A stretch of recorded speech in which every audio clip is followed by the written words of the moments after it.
ఆంధ్రప్రదేశ్లోని నంద్యాల జిల్లా పాణ్యం మండలంలో గల ఇంజనీరింగ్ కళాశాలలో చదువుతున్న ఒక విద్యార్థిని హాస్టల్లో బిడ్డకు జన్మనిచ్చింది. ఆ సమయంలో విద్యార్థినికి తీవ్ర రక్తస్రావం కావడంతో మృతి చెందింది.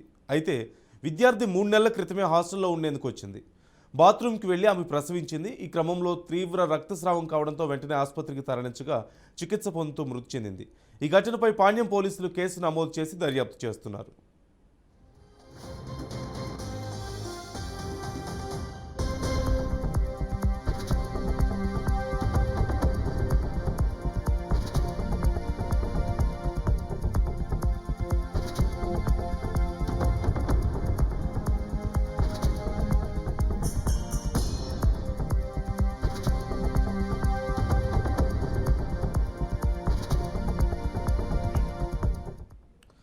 ఆంధ్రప్రదేశ్లోని నంద్యాల జిల్లా పాణ్యం మండలంలో గల ఇంజనీరింగ్ కళాశాలలో చదువుతున్న ఒక విద్యార్థిని హాస్టల్లో బిడ్డకు జన్మనిచ్చింది.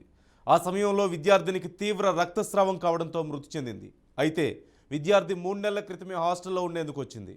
బాత్రూంకి వెళ్లి ఆమె ప్రసవించినట్లుగా తెలుస్తోంది. ఈ క్రమంలో తీవ్ర రక్తస్రావం కావడంతో వెంటనే ఆసుపత్రికి తరలించగా చికిత్స పొందుతూ మృతి చెందింది. ఈ ఘటనపై పాణ్యం పోలీసులు కేసు నమోదు చేసి దర్యాప్తు చేస్తున్నారు.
ఆంధ్రప్రదేశ్లోని నంద్యాల జిల్లా పాణ్యం మండలంలోని ఇంజనీరింగ్ కళాశాలలో చదువుతున్న ఒక విద్యార్థిని హాస్టల్లో బిడ్డకు జన్మనిచ్చింది. ఆ సమయంలో విద్యార్థినికి తీవ్ర రక్తస్రావం కావడంతో మృతి చెందింది. అయితే విద్యార్థి 3 నెలల క్రితమే హాస్టల్లో ఉండేందుకు వచ్చింది. బాత్రూంకి వెళ్లి ఆమె ప్రసవించింది. ఈ క్రమంలో తీవ్ర రక్తస్రావం కావడంతో వెంటనే ఆసుపత్రికి తరలించగా చికిత్స పొందుతూ మృతి చెందింది. ఈ ఘటనపై పాణ్యం పోలీసులు కేసు నమోదు చేసి దర్యాప్తు చేస్తున్నారు.